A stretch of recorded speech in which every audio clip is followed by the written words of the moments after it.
Hello and welcome guys आपके अपने channel grow with Maurya Amit में।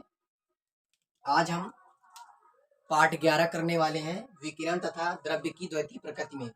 तो विकिरण और द्रव्य की द्वैतीय प्रकृति ये 11 टॉपिक है। इसके बाद परमाणु और नाभिक बचेगा, एटम्स एंड न्यूक्लियाई। इसके बाद आपका अर्धचालक और वो वाला टॉपिक बचेगा। तो बस 2 दिन अभी हमारे पास है, 17 और 18। आज ये टॉपिक 17-18, तो तब तक आपका पूरे फिजिक्स खत्म हो जाए। मोस्ट इंपॉर्टेंट क्वेश्चन आपके खत्म हो चुके होंगे। ठीक है, तो हम इस टॉपिक में आज जो इंपॉर्टेंट चीज है पूरा एक ही टॉपिक में खत्म, एक ही चैप्टर, एक 1 शॉट में खत्म कर देंगे। अगर आपको वीडियो अच्छा लग रहा हो तो अपने प्लेलिस्ट आप जाके चेक कर सकते हैं, पूरी प्लेलिस्ट आप देख सकते हैं। आपको मोस्ट इंपॉर्टेंट क्वेश्चन की लिस्ट मिल जाएगी। आपको हर टॉपिक के चैप्टर वाइज क्वेश्चन करवाए जा रहे हैं। और अगर आप चैनल पे नए हो तो चैनल को सब्सक्राइब कर लो और वीडियो को लाइक कर देना और अन्य लोगों तक भी आप शेयर कर सकते हैं। ठीक है, तो आइए चलते हैं अपने आज के इम्पोर्टेंट क्वेश्चन पे। तो पहला क्वेश्चन क्या आता है इसमें? तो पहला ही क्वेश्चन आता है देहली तरंग दैर्घ्य।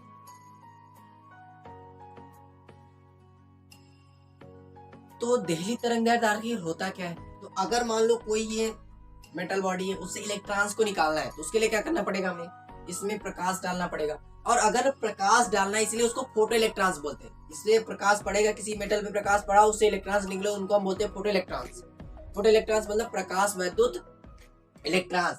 अगर वो फोटो इलेक्ट्रॉन्स हैं तो अगर कब निकलेंगे? तो देहली तरंग दैर्घ्य क्या है? देहली तरंग दैर्घ्य या पहले हम देहली तरंग दैर्घ्य पढ़ेंगे, फिर देहली आवृत्ति पढ़ेंगे। तो अगर हमें इसमें चाहिए तो हमारी आवृत्ति, जो प्रकाश है उसकी आवृत्ति क्या होनी चाहिए? बहुत ज्यादा होनी चाहिए। एक पार्टिकुलर फ्रिक्वेंसी पे वो स्टार्ट हो जाते, ज्यादा होगी तो निकलते जाएंगे। लेकिन तीव्रता से कोई मतलब नहीं होता, हमें किस पे डिपेंड रहना है? फ्रिक्वेंसी पे। तो हमारी देहली तरंग दैर्घ्य क्या होती है? वह है अधिकतम तरंग दैर्घ्य। वह अधिकतम तरंग दैर्घ्य जो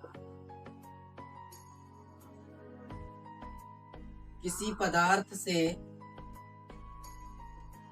प्रकाश इलेक्ट्रॉनों का उत्सर्जन कर सकता है। बस प्रकाश इलेक्ट्रॉनों का उत्सर्जन कर सकता है। ये प्रत्येक वर्ष लगभग आया हुआ है 1 नंबर में। या तो ये आया या देहली तरंग देहली आवृत्ति आई है। देहली आवृत्ति क्या होती है? देखो देहली आवृत्ति, अब एक चीज आपको पता होनी चाहिए, जो तरंग दैर्घ्य और आवृत्ति एक दूसरे के अपोजिट होते हैं, क्योंकि न्यू बराबर होता है सी अपान लैम्डा। आपको पता होना चाहिए न्यू बराबर सी अपान लैम्डा होता है। तो देहली तरंग दैर्घ्य हमने पढ़ी कि वह अधिकतम तरंग दैर्घ्य जो किसी पदार्थ से प्रकाश इलेक्ट्रॉनों को उत्सर्जन कर सकता है। तो अगर ये यहाँ पे मैक्सिमम पूछा है, मैक्सिमम बोला है ना, अधिकतम तरंग दैर्घ्य, मैक्सिमम वेवलेंथ। तो अगर मैक्सिमम वेवलेंथ यहाँ पे बोला तो यहाँ पे क्या होना चाहिए? Minimum frequency. तो ये क्या होती है? वह है न्यूनतम फ्रिक्वेंसी यानी आवृत्ति। न्यूनतम आवृत्ति जो किसी पदार्थ से प्रकाश इलेक्ट्रॉनों का उत्सर्जन कर सकती है। प्रकाश इलेक्ट्रॉनों का उत्सर्जन करा सकती है। यानी क्या है कि वह न्यूनतम आवृत्ति। देखो ये क्या है? अधिकतम तरंग दैर्घ्य और ये क्या है? न्यूनतम आवृत्ति। बात एक ही बोल रहा है। चाहे अधिकतम तरंग दैर्घ्य बोले मतलब मिनिमम फ्रिक्वेंसी बोल रहा है। ठीक है। अरे यार मान लो 2 व्यक्ति हैं, ए और बी, दोनों एक दूसरे से रिलेटेड है। एक पुअर है, एक रिच, एक अमीर है, एक गरीब। अगर बोला कि ए बी से गरीब है, चाहे ये बोलो ए बी से गरीब है या ये बोलो बी ए से अमीर है, दोनों कंडीशन सेम है। तो यहाँ पे भी वही है, देहली तरंग दैर्घ्य। देहली आवृत्ति में क्या है कि अधिकतम तरंग दैर्घ्य हो या न्यूनतम आवृत्ति। अगर अधिकतम तरंग दैर्घ्य है तब मतलब वह अधिकतम तरंग दैर्घ्य जो किसी पदार्थ से क्या कर सकता है? प्रकाश इलेक्ट्रॉनों का उत्सर्जन कर सकता है, उसको हम देहली तरंग दैर्घ्य बोलेंगे। और वह न्यूनतम आवृत्ति जो किसी पदार्थ से प्रकाश इलेक्ट्रॉनों को उत्सर्जन कर सकती है, उसको हम देहली आवृत्ति बोलेंगे।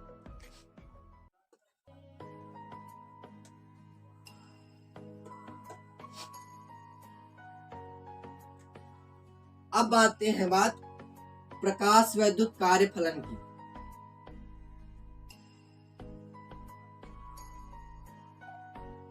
अब प्रकाश विद्युत कार्य फलन क्या होता है, ये भी एक प्रकार की क्या होती है, एनर्जी, लेकिन कितनी, तो देखो मिनिमम एनर्जी वह है न्यूनतम ऊर्जा जो किसी धातु से प्रकाश इलेक्ट्रॉनों का उत्सर्जन कर सकता है।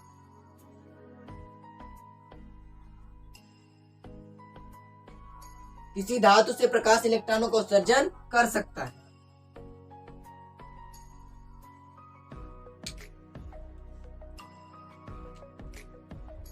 अब क्या है कि अगर किसी पदार्थ से अगर हमें इलेक्ट्रॉन्स को निकालना है, किसी धातु से अलग अलग इलेक्ट्रॉन्स को निकालना है, तो उसमें एक मिनिमम एनर्जी प्रोवाइड करनी पड़ेगी। वह न्यूनतम ऊर्जा जो किसी धातु से प्रकाश इलेक्ट्रॉनों को अगर उत्सर्जित करना है तो आवश्यक पड़ेगी। देखो यार, अगर प्रकाश डालोगे तो एनर्जी किसी इलेक्ट्रॉन को कुछ ना कुछ ऊर्जा की जरूरत पड़ेगी, तो वह न्यूनतम ऊर्जा जो किसी धातु से प्रकाश इलेक्ट्रॉनों का उत्सर्जन के लिए आवश्यक होती है या कर सकती है, उत्सर्जन के लिए आवश्यक।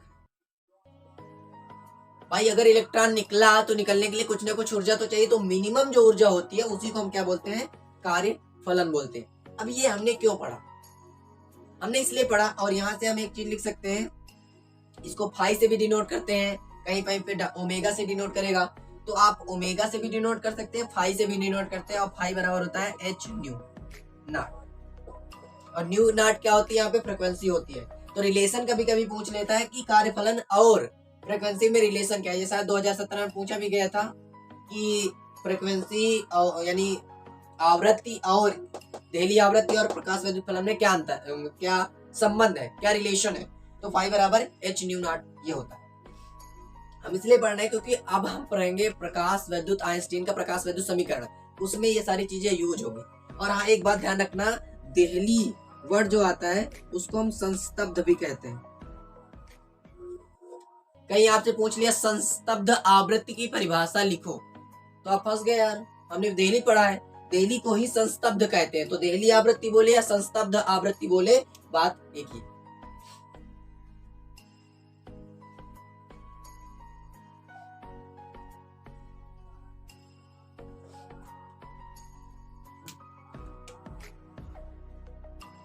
आइंस्टीन का प्रकाश विद्युत समीकरण। तो आइंस्टीन का प्रकाश विद्युत समीकरण आखिर था क्या, तो देखो ये दिया कब इन्होंने, सन 1905 ईस्वी में इन्होंने दिया था। आइंस्टाइन ने सन 1905 ईस्वी में क्या दिया, प्रकाश विद्युत समीकरण दिया। इसमें इन्होंने यूज किसका किया, इन्होंने इसको यूज किया, इस पे प्लैंक के क्वांटम सिद्धांत से दिया था। और प्लैंक का क्वांटम सिद्धांत क्या बोलता है कि जो प्रकाश होता है वो छोटे छोटे पैकेट्स के रूप में, छोटे छोटे बंडलों के रूप में चलता है, छोटे छोटे बंडलों के रूप में चलता है, और उनको जो बंडल्स के रूप में चलता है उसको क्या बोलते हैं, फोटॉन्स बोलते हैं। और फोटॉन्स की ऊर्जा क्या होती है, ई बराबर एच न्यू। एक फोटॉन की ऊर्जा क्या होती है, ई बराबर एच न्यू। ये पहला समीकरण हमें मिल गया। यानी जो प्रकाश है छोटे छोटे बंडल्स के रूप में चलता है, और फोटॉन की ऊर्जा क्या होती है, ई बराबर एच न्यू। उन बंडल्स को ही हम क्या बोलते हैं, छोटे छोटे पैकेट्स के रूप में चलता है, वो फोटॉन्स होते हैं, ई बराबर एच न्यू, उसकी एनर्जी होती है, प्रत्येक फोटॉन्स की एनर्जी ई बराबर एच न्यू। ये किसका सिद्धांत है, क्वांटम का। इसके बाद हम बात करेंगे कि ई बराबर एच न्यू। अब अभी हमने पढ़ा था कार्यफलन, क्योंकि मिनिमम ऊर्जा की जरूरत पड़ेगी, तो कार्यफलन को हम W से डिनोट कर लेते हैं, या आप फाई से भी डिनोट कर सकते हैं। चलो फाई लिखते हैं, फाई। तो ये हमारा कार्यफलन हो गया, कार्यफलन या मिनिमम ऊर्जा। और अगर ये तो फोटॉन की कुल एनर्जी है, ये मिनिमम एनर्जी हो गई, और उसकी गतिज ऊर्जा, गतिज ऊर्जा को हम के ई से डिनोट करेंगे। गतिज ऊर्जा को हम कहाँ से डिनोट करेंगे, के ई से। तो ये ई बराबर एच न्यू हो गया, ये फाई कार्यफलन होगा, और ये के ई हो गया। तो अगर बताओ मैं टोटल एनर्जी चाहिए, इसकी फोटॉन की टोटल एनर्जी चाहिए, तो वो इन दोनों के बराबर होने चाहिए। कैसे, एच न्यू बराबर फाई प्लस के ई। तो यहां से के ई बराबर क्या हो जाएगा, एच न्यू माइनस फाई। ये प्रकाश विद्युत समीकरण किसका है, आइंस्टाइन का, के ई बराबर एच न्यू माइनस फाई। अब इसी में थोड़े से चेंजमेंट करते हैं, इसी से चेंजमेंट होते हैं और बहुत सारे इससे क्वेश्चन बन जाते हैं। कैसे के ई बराबर अब एच न्यू। अब अगर हमने पढ़ा था फाई बराबर हम क्या लिख सकते हैं, एच न्यू नॉट। पुट कर दो वैल्यू एच न्यू नॉट, तो यहाँ से के ई बराबर हो जाएगा एच कोष्टक में न्यू माइनस न्यू नॉट। तो पूछता है कि ये कब पॉसिबल है, जब न्यू किससे ग्रेटर देन होना चाहिए, न्यू नॉट से। यानी प्रकाश वैद्युत समीकरण में अगर किसी धातु से कार्य ऊर्जा को निकालना है वो कब निकल सकता है, जब न्यू नॉट से बड़ा हो। दूसरा केस क्या है, आप अभी मैंने बताया था कि न्यू बराबर होता है सी अपान लेमडा। पुट कर दो वैल्यू एच यहाँ पे C upon lambda minus C upon lambda nought. तो यहाँ पे के ई बराबर कितना हो जाएगा, एच सी कोष्टक में 1 अपान lambda minus 1 upon lambda not. यानी अब कौन सा बड़ा होना चाहिए, अब लेमडा नॉट क्या होना चाहिए, बड़ा होना चाहिए। किससे, लेमडा से। क्यों लेमडा नॉट बड़ा होना चाहिए, क्योंकि अगर इसे छोटा होना है तो लेमडा नॉट को बड़ा होना पड़ेगा। लेमडा नॉट जब बड़ा होगा तभी ये छोटा होगा। अब एक बात और समझ सकते हैं आप, यहाँ से अगर फ्रिक्वेंसी बड़ी है इसकी तो ये क्या होना चाहिए, छोटा है। लेकिन अगर जब हम इनका अपोजिट करेंगे तो कौन छोटा हो जाएगा, ये। अगर हम इनका, जैसे मान लो ए 2 बड़ा है 3 से, अगर इनका आप उल्टा करोगे तो 1/2 छोटा हो जाएगा 1/3 से।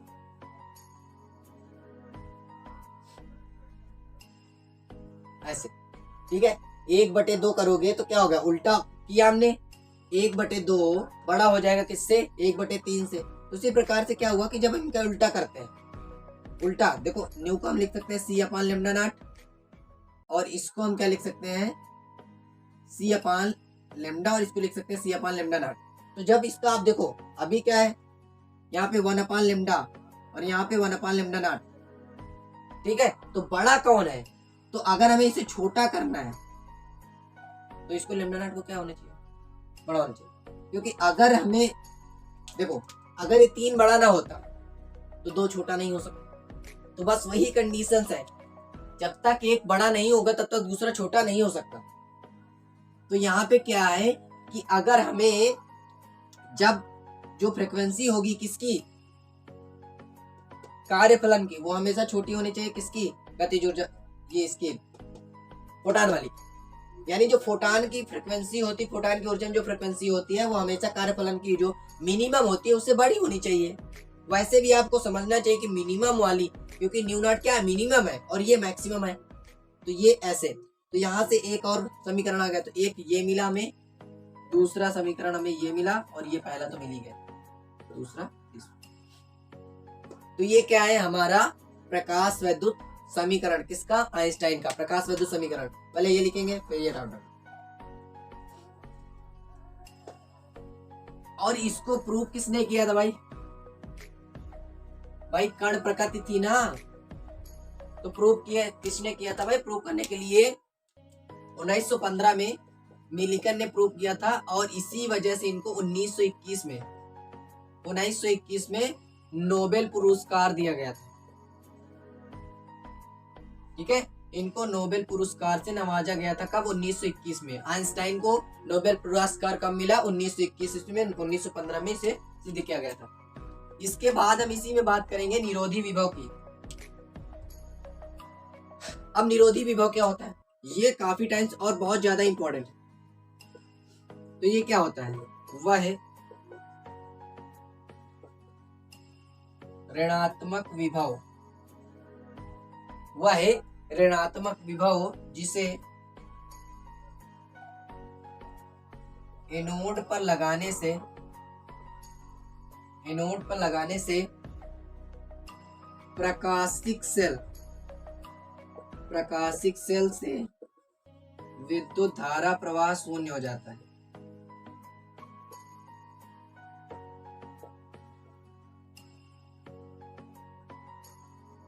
यानी वह ऋणात्मक विभव जिसे एनोड पर अगर लगाते हो तो क्या होगा, प्रकाशिक सेल से जो विद्युत धारा प्रवाह होगा वो कैसा हो जाएगा, शून्य हो जाएगा। और इसे दर्शाते किससे हैं, इसको V0 से प्रदर्शित करते हैं। V0 से प्रदर्शित करते हैं, ½ mv² मैक्स बराबर EV0। देखो यहाँ पे ये V क्या है, वेलोसिटी, ये V क्या है, ये V0 क्या है हमारा, V0 हमारा निरोधी विभव है। निरोधी विभव है। अब यहाँ से अगर हम इसी में कभी कभी क्या होगा कि आप इसकी वैल्यू पुट करेंगे, अभी हमने पढ़ा था ना कि E बराबर H new minus nu not, इसको आप एम वी स्क्वायर मैक्स भी लिख सकते हो, क्योंकि kinetic energy half M V square max हो जाएगी H कोष्टक पे न्यू माइनस न्यू नॉट। इसकी वैल्यू यहाँ पुट करोगे तो H कोष्टक पे न्यू माइनस न्यू नॉट बराबर हो जाएगा ई वी नॉट। ध्यान रखना यहाँ पे जो न्यू नॉट है ये न्यू नॉट है और ये वी नॉट है, ये न्यू फ्रिक्वेंसी है, ये वी नॉट क्या है, विभव, निरोधी विभव है, तो ये आ जाती है। तो अगर आप यहाँ से बनाना चाहे तो यहाँ से new minus nu not H new अलग अलग कर लेते हैं, एच न्यू और एच न्यू नॉट, इसको ई से डिवाइड कर दो यहाँ से, बराबर हो जाएगा वी नॉट। तो कभी कभी कहेगा कि आप ग्राफ बना के दिखाओ, तो आप ग्राफ बना सकते हो।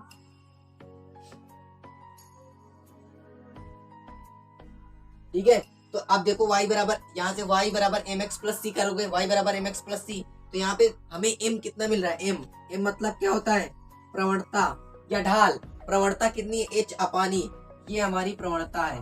प्रवणता कितनी है, h अपान ई प्रवणता है। आप यहाँ पे ये वी नॉट हो गया और ये आपकी आवृत्ति हो गई, यहाँ पे न्यू नॉट हो गया, ये न्यू नॉट हो गया, ये आपका न्यू नॉट हो गया, और ये आपकी क्या है, ये निरोधी विभव है, ये आपका निरोधी विभव है, और आपकी ये आवृत्ति है, ये आपकी आवृत्ति हो गई, ये निरोधी विभव हो गया, और यहाँ पे ये आपकी कौन सी आवृत्ति हो गई, ये देहली आवृत्ति हो गई आपकी। और ये आपकी, ये आपका क्या है, इंटरसेप्ट। इंटरसेप्ट कितना हुआ है, देखो h upon E, new not में माइनस में इसलिए नीचे की ओर। इंटरसेप्ट आपका कितना है, h upon E new not, और उसकी वजह से क्या है, ये नीचे की ओर है, क्योंकि निगेटिव में, अगर प्लस में होता तो ऊपर से जाता। ठीक है, तो ये क्या है हमारा इंटरसेप्टर।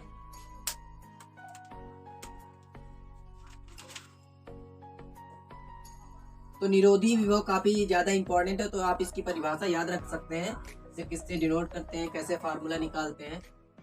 काफी ज्यादा इंपॉर्टेंट क्वेश्चन आप कर चुके हैं। अब एक इंपॉर्टेंट क्वेश्चन और है आपके लिए, दी ब्रोगली तरंगायतन, लास्ट है इस टॉपिक की लास्ट हेडिंग।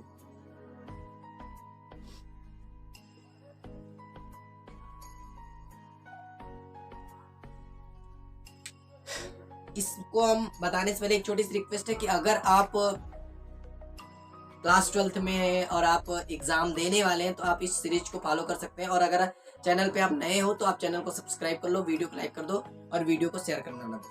और आपके शायद आपका हिंदी का एग्जाम तो हो गया होगा, अगर आपका हिंदी का एग्जाम हो गया है और अगर आपका एग्जाम अच्छा गया है तब तो आप भाई खुशी मना सकते हैं और नेक्स्ट पेपर की अच्छे से तैयारी करें। लेकिन अगर आपका एग्जाम बुरा गया है तो आप चिंतित ना हो, आप टेंशन न ले, क्योंकि अगर आप टेंशन लोगे तो आपका अगला पेपर भी खराब हो सकता है। इसलिए कोशिश करो कि अगर आपका पेपर खराब गया तो अगले पेपर में अच्छा करने की हम कोशिश करेंगे, ये अपने मोटिव बनाओ और अगले पेपर पे ध्यान दो, क्योंकि आपका अगला पेपर इंग्लिश का, इसलिए आप इंग्लिश पे ध्यान दो। और इस वीडियो को आप देख सकते हो, आप 20 मिनट्स दे सकते हो हर सब्जेक्ट्स के लिए, 20 to 30 मिनट दो, बाकी सारा टाइम आप जिस सब्जेक्ट का पेपर है उस सब्जेक्ट पे दे सकते हो। लेकिन आपको डेली हर सब्जेक्ट्स को 30 मिनट्स देना जरूरी है। जो आपका हो गया उसको छोड़, क्योंकि अगर आप सोच रहे हो कि ठीक है ये 2-4 दिन नहीं पढ़ेंगे तो क्या हो जाएगा, लेकिन आप जब कंटिन्यूअसली पढ़ते रहोगे तो आपका जो कंसंट्रेशन है वो बूस्ट रहेगा और आप थोड़ा सा फायदा मिलेगा। तो दी ब्रोगली तरंगदैर्घ्य क्या होती है, तो इन्होंने कब दिया, सन 1924 ईस्वी में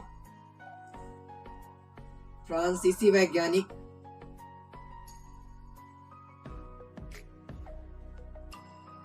लुइस दी ब्रोगली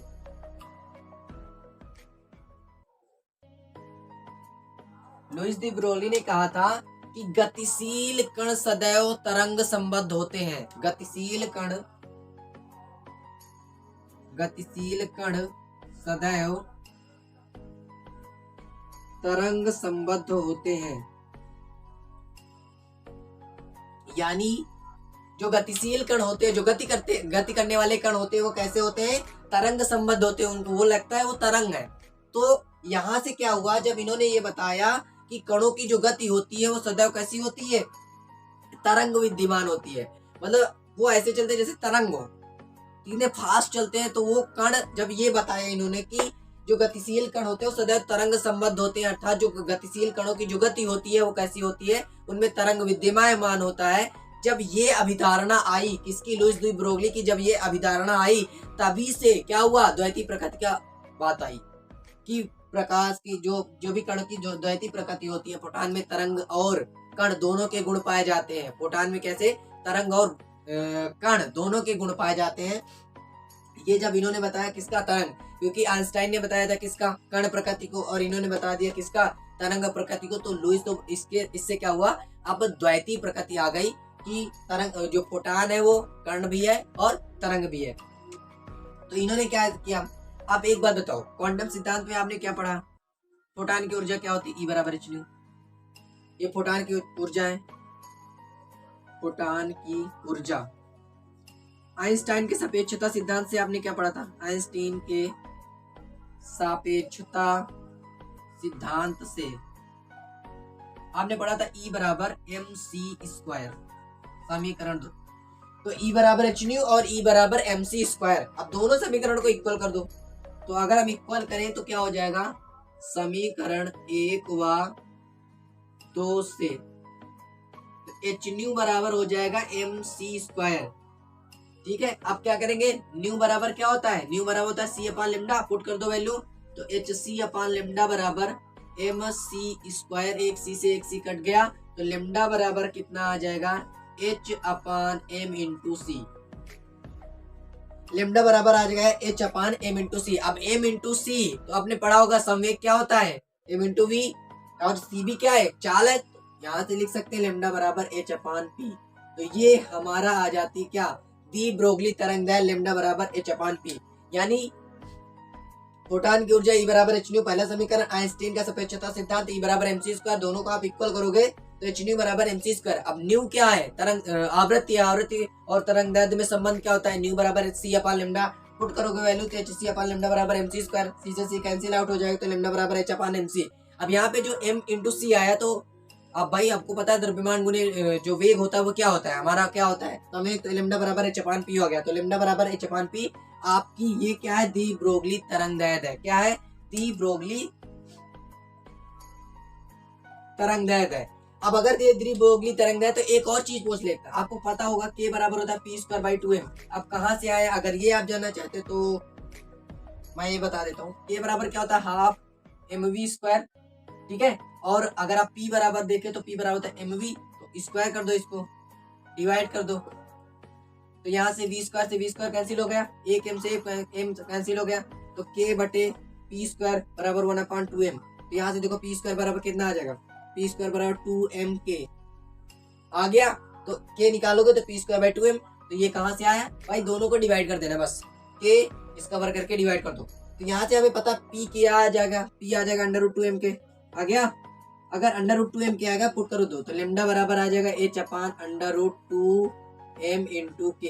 के क्या है, यहाँ पे काइनेटिक एनर्जी की बात हो रही है, के यहाँ पे काइनेटिक एनर्जी काम कर रहा है, के हमारा यहाँ पर क्या है, काइनेटिक एनर्जी। इसके बाद अब एक आपको पता होना चाहिए, अभी हमने पढ़ा था कि EV, यहाँ पे V क्या है, विभवांतर, तो यहाँ से लेमडा बराबर है h अपान √2me और यहाँ पे V।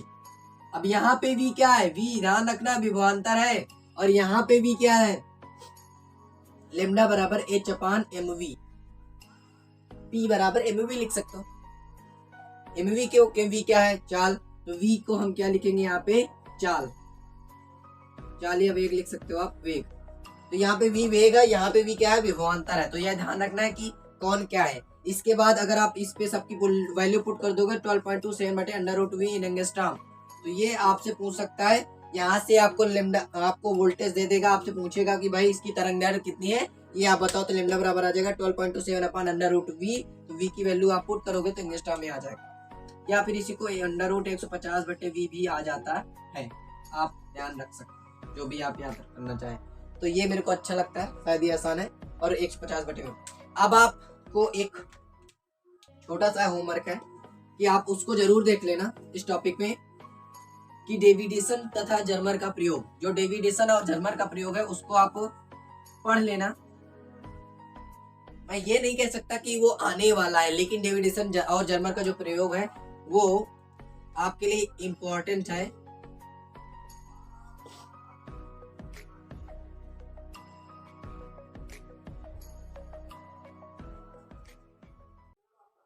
तो इसको आप पढ़ सकते हैं, इसको आप ध्यान दे लेना कि ये डेविडेशन और जर्मर का प्रयोग, इन्होंने यही डी ब्रोगली के सिद्धांत को सिद्ध किया था, जिसकी वजह से इनको शायद 1927 में नोबेल पुरस्कार मिला था। डेविडेशन और जो क्या था टॉमसन थे, ठीक है, इन्होंने वीवी टॉमसन, उन्होंने इसको सिद्ध किया था, उनको 1927 में नोबेल पुरस्कार भी मिला था। इसकी वजह से इन्होंने जब देखा था तो डी ब्रोगली में तरंगदैर्घ्य 0.165 आती है, जो कि 0.167 जो आपने डी ब्रोगली ने निकाला तो वो लगभग सेम आता है। इसलिए इन्होंने बताया था यहाँ जो मैटर वेव जो होती है वो क्या होती है, तरंगी तरह होती है, तो इन्होंने सिद्ध किया था। तो आप इसको पढ़ सकते हैं, डेविडेशन और जर्मर का प्रयोग। और अगर आपको वीडियो अच्छा लगा हो तो आप चैनल को सब्सक्राइब कर लो। अगर आप अच्छे से फिजिक्स में नंबर लाना चाहते हो यार, अभी से पढ़ने स्टार्ट। आप डेली 20 से 25 मिनट आप हर टॉपिक में एक वन शॉट करा रहा हूँ, आप वन शॉट में देखो, उससे रिलेटेड क्वेश्चन करो, आप अच्छे से पढ़ सकते हो। आपको डेरिवेशंस में कोई प्रॉब्लम नहीं होगी। 30 से 35 नंबर के डेरिवेशंस आते हैं शायद, सारी चीजें मिलाकर। तो आपको न्यूमेरिकल्स भी कराऊंगा मैं। अभी ये टॉपिक वाइज डेरिवेशंस खत्म होने वाले हैं, तो डेरिवेशन जैसे खत्म होंगे आपको फिर टॉपिक वाइज तो नहीं होगा, लेकिन आपको मोस्ट इंपॉर्टेंट डेरिवेशंस की लिस्ट जरूर मिलेगी और आपको क्वेश्चन जरूर कराए जाएंगे। आप क्वेश्चन करिए, आपको न्यूमेरिकल, क्योंकि इस बार न्यूमेरिकल का स्कोप ज्यादा है तो न्यूमेरिकल्स भी आएंगे, इसलिए आप चैनल को सब्सक्राइब कर लिए और नोटिफिकेशन ऑन कर लीजिए, जिसके आपको मिलने वाली नोटिफिकेशन के सबसे पहले मिल जाए। और आप वीडियो को लाइक कर दीजिए और ज़्यादा से ज़्यादा लोगों तक इस चैनल को सपोर्ट करिए और ज़्यादा से ज़्यादा लोगों तक इस चैनल को पहुंचाइए, क्योंकि आपको कंटेंट भरपूर मिलेगा। तो best of luck for your exam and next exam very good. और अगर आपका एग्जाम खराब गया ना तो भूल जाओ उसको, आगे वाले आने वाले एग्जाम पे फोड़ के आएंगे, ये सोच के जाना है आपको। और आपका मोटिव अच्छा होना चाहिए कि अगला एग्जाम अच्छा होगा, क्योंकि आप अगर आपका पिछले एग्जाम पढ़ा है उसी को लिए पढ़े हो तो फिर यार आप पागल हो, क्योंकि आप फिर अगले को भी खराब करना चाहते हो। अगर आप अगले को खराब नहीं करना चाहते हो तो आप पीछे वाले को बोल जो हो गया, अब उसको सुधार तो सकते नहीं ना आगे वाले को, लेकिन सुधार सकते हैं। इसलिए आप अगले आने वाले पेपर पे ध्यान दो। आपका इंग्लिश का पेपर है, आप उसको ध्यान दो और अच्छे से पढ़ते हो, लेकिन आप डेली हर सब्जेक्ट को जरूर पढ़ना। केवल इंग्लिश का पेपर तो उसी को पढ़ेंगे ऐसा मत करना, आप हर सब्जेक्ट को पढ़ते रहो। जो हो गया उसको छोड़, हर सब्जेक्ट को आधा घंटा 45 मिनट पढ़ते रहो। बाकी आपको पूरा टाइम किस पे देना है, इंग्लिश पे, ठीक है। ओके, तो इसी आपको बेस्ट ऑफ लक कहते हुए कि आपका एग्जाम आगे आने वाला एग्जाम जो है वो अच्छा होगा, आप अच्छे से पढ़ते रहेंगे। Thanks for watching this video and